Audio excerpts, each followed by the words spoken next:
thank you. This is an excellent showing for just sort of being a casual event. Our legislative agenda being as this is a short session. The Indiana General Assembly is set up in a 2-year session. It's a biennial session. The only constitutional requirement they have is to establish a budget every 2 years. They do that in what they call the long session, which was last year. This is a continuation of that same session. It's the short session. So they're scheduled to be adjourned by March 15th. The House certainly limits the number of bills that can be introduced in a short session. The Senate not so much, but time and logistics sort of dictate what they can and can't do. So there's a limited amount of things that happen in these short sessions. Having said that, motorcyclists, specifically ABATE of Indiana, have been very successful in the short session in the past. It was a short session when we got the Spinal Cord and Brain Injury Trust fee repealed. That was in a short session. It was a short session where we had many of the rider education enhancements taken care of. So we've had very good luck and success in the short session. We'll see if that continues this year. Probably the most aggressive item on our agenda right now is trying to get some accountability. We don't want to use the word regulation because we're really not trying to regulate it. Some accountability for motorized bicycles. That's the way the statute still refers to them as motorized bicycles. Nobody really even knows what that means. Scooters, mopeds, call them what you want. None of those names are actually accurate, but they all get thrown around a lot.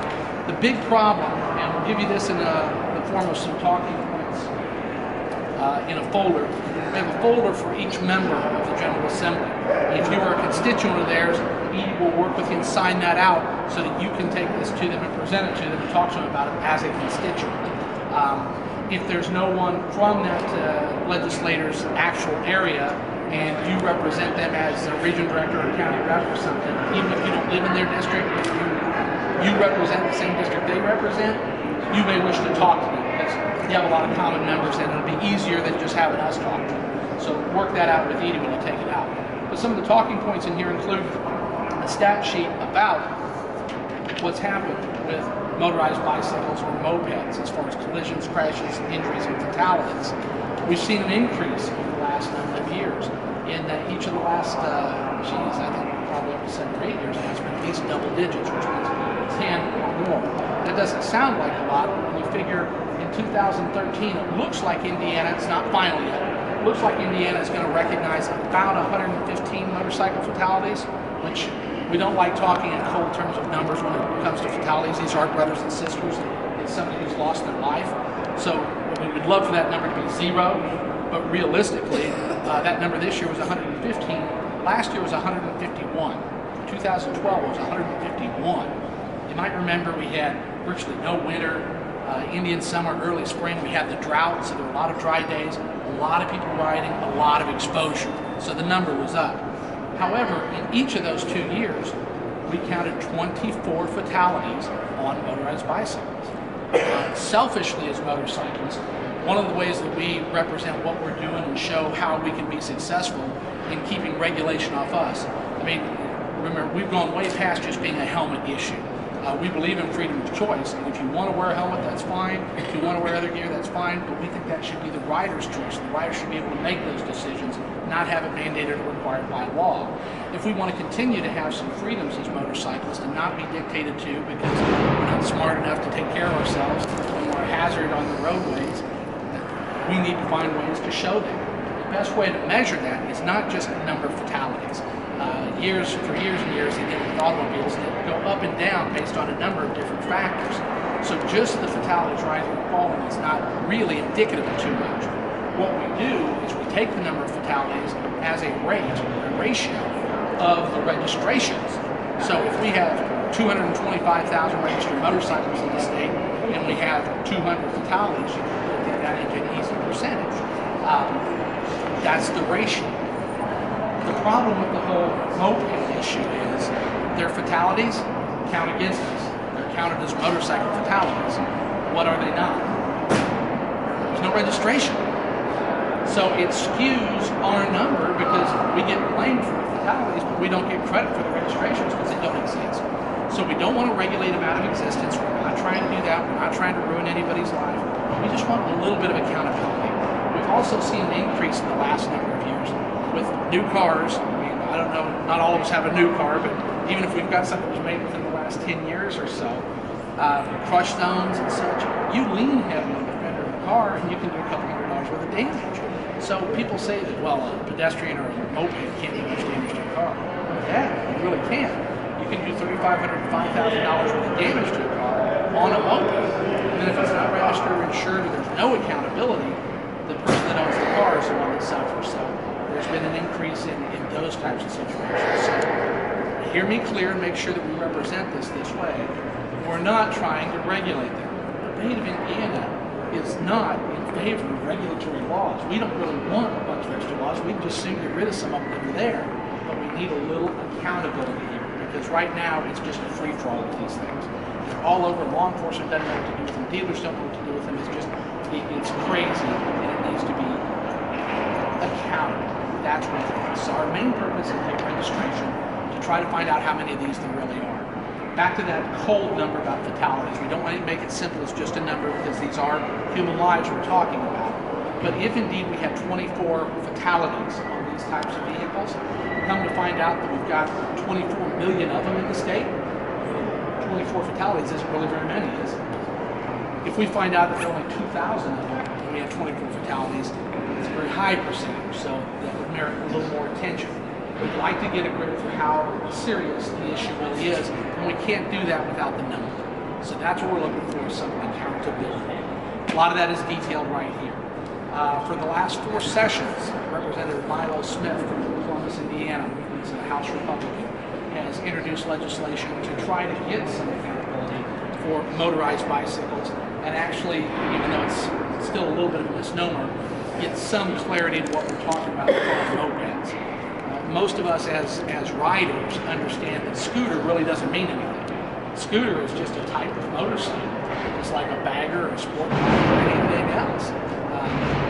It happens to be a motorcycle with a step-through chassis and footboards and an automatic transmission, but it can be up to a Bergman 650, the Pacific Coast from Honda, I think it was 800 cc's. I mean, the Helix, they had a big Helix. I mean, these are full-fledged motorcycles. They just have to be automatic transmissions. So calling it a scooter doesn't mean anything.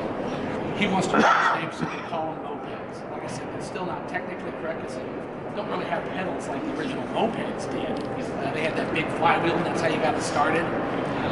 They don't really have that, but everybody calls them that. At least cleans it up a little and takes the word scooter out of it.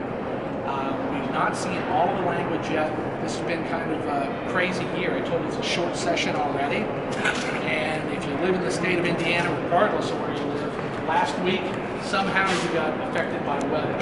Only it hit the central part of the state pretty hard, and a lot of the legislators from various parts of the state had trouble getting in. So there was a bit of a delay in getting the session started. And even as late as Tuesday, they delayed it a day last week. They had a little trouble getting enough folks in here to have a quorum.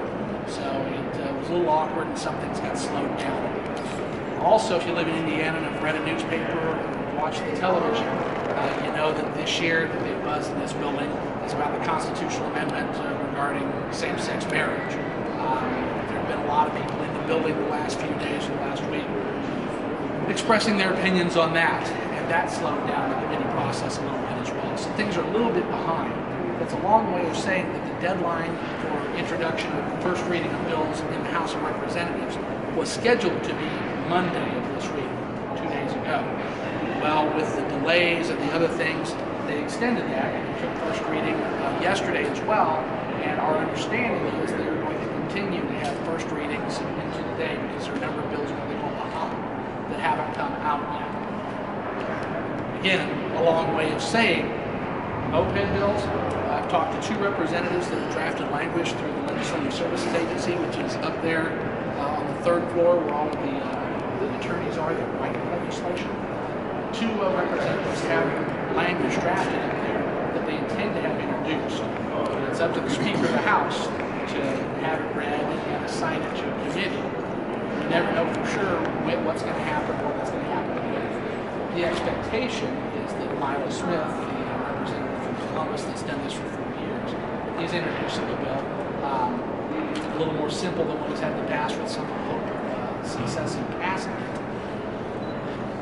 We believe that that is going to be House Bill 1333, but until it's officially assigned, it doesn't really exist. So that's why last night I didn't leave the office until 7 o'clock. We were still trying to make sure that we get get a number or not. I checked well into the night, checked in the morning, just went through the legislative information 15 minutes ago. It's still not in the system, so hopefully sometime today the interviews will get in. But we were reluctant to put a number down here until it's official, because if it doesn't get introduced, it's assigned a different number, then we'd have erroneous information. I'd rather have none than have wrong. So just when you're talking to your legislators, let them know that we've got a lot of concern about trying to get a little accountability for motorized bicycles or mopeds. And if they see a bill come through on that, we likely are supportive of what it says. And feel free to contact us and find out what our opinion is. We'll make sure they know, because when there's a hearing in committee, we'll go let them know what our opinions and thoughts are on that particular bill with the exact language that's introduced. So that's how the process works. Beyond that, Mike Kirchhoff, a state representative, also a Republican, House Republican from the Kokomo area, has for the second year now introduced a dead red bill. If you're not familiar with that, it allows motorcyclists specifically, if a turn arrow does not recognize you, or if a signal does not recognize you, after 2 cycles of that stoplight, you are able to legally proceed through, providing that it's clear to do so. Obviously, we are not in opposition to that. I've been speaking with Mike Speedy, state representative from the Indianapolis area, often Indianapolis. He's also an avid motorcyclist. He's a rider that rides a lot. He's excited about that. He's a co-sponsor on that. He's also, I believe, still vice chair of the House Transportation Committee. The issue is the chairman of the Transportation Committee doesn't really want to hear that bill. It didn't last year, so I don't know where it's going to go this year. We'll continue to watch that. If you want to discuss that while you're talking to your legislator, that's fine. If there are only 2 choices, support or oppose, certainly we can support that. We aren't expending a lot of capital on it because we aren't getting a lot of calls from our members. We get maybe a half a dozen calls a year from around the state from a member that says, hey, there's a light that's giving me a little bit of problem. We contact the jurisdiction that's responsible for that signal, be it the county highway department, NDOT, or the city of whatever, and say, hey, the signal doesn't recognize motorcycles. And oftentimes they say, well, why don't you meet us out there with a motorcycle and we'll see if we can adjust it. We've done that and been pretty successful in getting them fixed so they do it. Beyond that, that's the magnetic loop that's in the ground. Since it's mass, is what it is. It's not weight, it's just mass. And you don't have a lot of metallic mass to your motorcycle, it doesn't trip that magnetic switch. More and more, NDOT is going solely to these and making the transition right now, and more communities are. You see them up there on the traffic signal, it looks like a camera. That's basically what it is, and they recognize anything. So all of this is going to be a moot point very soon anyway, so that's why we don't want to expend a great deal of political capital on that issue. So if I've overcomplicated that, I apologize, but if you want to just say it's out there and sort of nod that, yeah, if it's able to get through committee, we'll support it, but we're not fighting real hard for it until it gets somewhere. Those are the 2 issues that we've got this session. Again, being a short session, there's not a lot out there. More than there should be probably, but there's not a lot out there. How many have never been to this event before? Making the Statehouse? We've got first timers. First timers, very good. So the rest of you have not only been to the Statehouse before, you've actually been to this event. That's great. A little housekeeping on the Statehouse. Unwritten rule, for whatever reason, there's no gum chewing in the Statehouse. That's what they say. I think they just don't want to run it for it. I see people chew gum all the time, but the former President Pro Tem of the Senate, Ron Gardner, used to always make a point of that. It's funny. So like the blue balls and he's spitting on the sidewalk and stuff. Beyond that, there aren't a lot of rules. Common courtesy, common respect. It's your building. You paid for it. You own it. But treat it with respect. Be respectful of the people in it. When I talk to the doorkeepers at each of the houses, and the staff, and the state police that are responsible for this building, as well as all the legislators, and let them know that we're coming in, they're always very excited about it. They say it's our favorite day. You know, we love when the bikers come in because they're well informed on their issues. They're respectful of people. You know, they're opinionated and they're very passionate about what they believe, but they're respectful, and that'll get us a lot more action in this building than a pissing match with somebody. So we aren't telling you what you can or can't do. We're just telling you the best way to represent our issues. Additionally, when you are here on a day like today representing motorcyclist issues, we ask you to try to keep it as pure as possible. Or if not, at least separate it to where if you need to talk to them, physically take a step or two back, sort of turn around and reapproach them, because we're talking about motorcycle issues, not right-to-life issues, not gay marriage issues, not insurance, not any of these other things. Motorcyclist issues is what we're here for today. Obviously, as citizens, you have a lot of other interests. Education, I'm very interested in that. I've got 2 kids in school, so all of these are of interest to us, and if you wish to talk to your legislator about that, that's fine. We'll try to make sure there's a clean separation so it doesn't appear like that's part of our agenda. Okay? That's all we ask for. The building, if you haven't been here before, is a little hard to understand at first, but you get used to it. This, although it is the main floor, is actually the second floor. The basement is the first floor. So it goes up to there's 4 floors. The House and Senate chambers are on the 3rd floor, on opposite sides of the rotunda.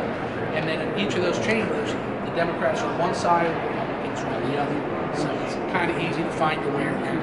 As you come up to Edie and tell her where you're from, what district you are, and get your packet, she can also help direct you to where you'll find those folks. Well, I believe they do intend to go into session this afternoon, and both houses are planning to go into session. This morning is primarily committees. Not primarily, it is committees. So most of the House committee rooms are in the basement, as well as the Senate.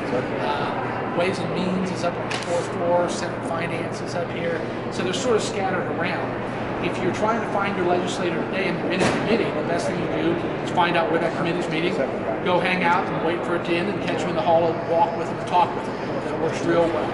If you already have made appointments and you can schedule an appointment, that's great, but that's kind of hard to do on days like this. Best thing to do is follow around.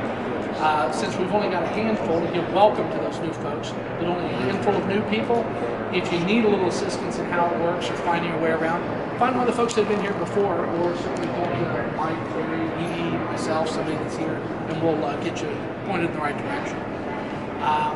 The governor is in leadership meeting this morning, which means he's meeting with the leadership of both houses.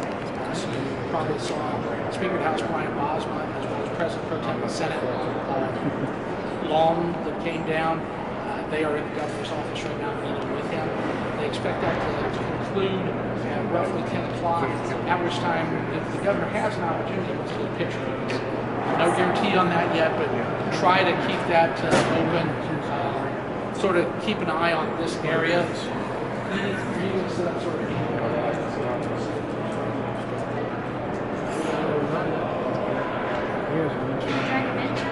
Well, there's chairs. We'll make sure we get a chair, and Ned will find a chair. sort of in this general area, because if we get the opportunity to meet with the governor, it'll be pretty spontaneous and pretty brief. So we won't really be able to collect everybody unless you're ready to be collected. Beyond that, the schedule is pretty much your own. Most of the time, you'll all have 2 people to meet that you're directly represented by, a state representative and a state senator. You may meet with others, as I said, if there's nobody else here that is the actual constituent of theirs that lives in that district, that you as the county rep or region director want to meet with them because they represent part of your area. You may meet with more, but you all could meet with at least 2. Doesn't take that long to do that. You could be done literally in 20 or 30 minutes. It's a great building. He's got a tour scheduled for 11 o'clock. There's a tour scheduled at 11 o'clock. We'll just meet here in the rotunda. If you've never been on the tour, maybe you've been here, you've never been on the tour, it's quite interesting. And it's scheduled to last about an hour. An hour and a half, depending on how big the group is, what other tours they have after us, and things like that. But once Edie gives you a packet for a legislator, if you are unable to deliver it to them and talk to them, and you may not be able to talk to them, you might end up talking to staff, but the legislators would like to talk to you. In D.C., you're probably not going to talk to your congressman. In this building, you're probably going to talk to your state representative, your state senator. So you probably will get a chance to meet them unless they're just way tied up with things today. But if you can't present this to either them or staff and talk to them about it, please bring it back so Edie will know that we have not yet given them this information. The other thing, if you are talking to them about these scooter, moped issues, back in the summer, we sent out by electronic mail to every legislator in the building, every senator, all 50 of them, every representative, all 100 of them, a follow-up to the scooter summit that we held in Indianapolis back, I can't remember the date, It was pretty extensive, had a lot of information. If they claim they didn't get that or they'd like it again, just let us know and we'll send it. Get their names so we can make sure we get it sent to them. They had it at one time. They get stuff. Boons of stuff. So unless it's of real interest to them, a lot of times it does just get lost and filed in the round files. If they know you're interested in it, they may get more excited about it and revisit that. Like I said, sort of keep an eye on here. Maybe somewhere after 10 o'clock there may be an opportunity to meet with the governor briefly. But we don't have any guarantees or assurances of that. Any specific questions on anything that we need to do today? Don't disperse you.